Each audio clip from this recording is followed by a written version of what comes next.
You'll notice we have the D-rings here. Okay, you have a D-ring that goes up and over and on the other side. Okay,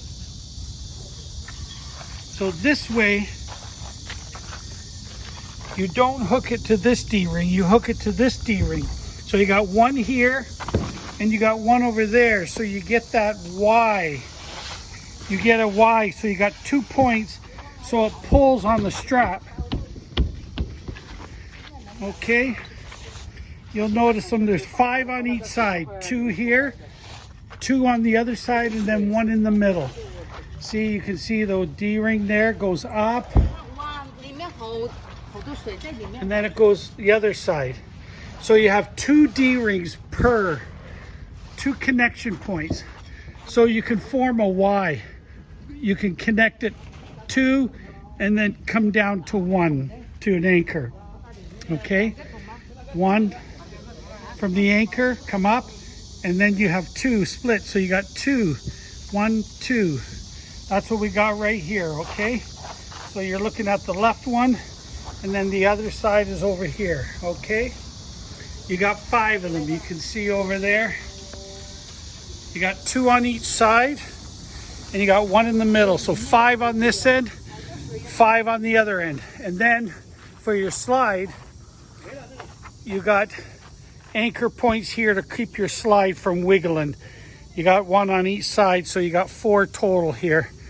The one in the middle can go to 1 anchor, the two D-rings, and then 1 here. So you could literally do 3 anchors to hold these hooks in their place. Okay, it just stops the wobbling.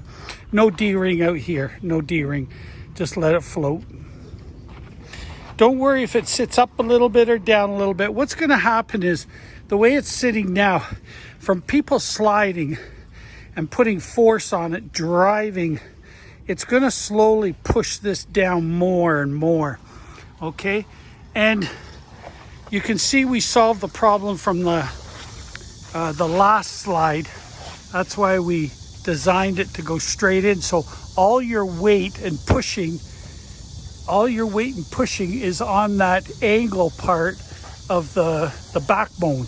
Before, it was shared between the backbone, and then this pipe came right up to the top. So this pipe was taking a lot of pounding pressure from the people riding the slide, pushing down like that. But now that'll stop that, because the backbone is going to take the weight and the workload, and we're not putting the workload of the slide here. Now this tube is just doing its job, supporting the structure, not taking all that pounding of the slide action. Okay, so that's what happens on these things, you know. And every time somebody hits the hook, you know, it drives it, especially the big one. They come down, they hit that hook, there's pressure pushing these hooks outward.